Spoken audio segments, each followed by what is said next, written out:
Well, they've already started changing quite a bit, as we've seen with all of the brick and mortar stores, which had to make changes to the way that people experience the retail store. But I think that after the virus is sort of under control and we've had the vaccine, that people will be very excited to get out and shop again. I think they've missed the human connections with sales staff quite a lot, the conversations, and even just being able to touch something, especially if it's for fashion. Absolutely. I think even before the pandemic, we had a lot of awareness, whether it's about the environment or consumption. For example, in fashion, there's 150 billion garments made every year.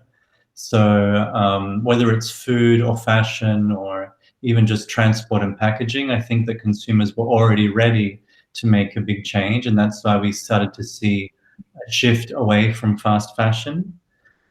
So in the aftermath of the pandemic, I think that people will be a little bit more aware of what they really need. We've been taught through the pandemic how little we need to be happy and what's really important to us. So I think that the essentials and people that are selling essentials will do very well after the pandemic, and that will be the building blocks of returning to a healthy retail landscape.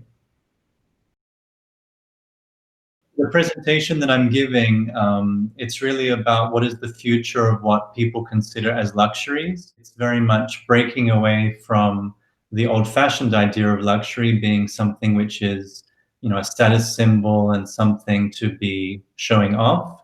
The new luxuries that I'm going to be talking about are much more linked to the experience of nature and sustainability and a conscious consumer, and showing that things like time and collecting things that we love and healthy eating and fresh air and clean water and all of these very simple things in life are going to be things which we consider more rare and therefore luxurious. And now that includes things like tenderness and reaching out and hugging somebody, spending time in real life with our loved ones, travel, all of these things that we took for granted for a long time will soon be, I think, the things that we cherish the most.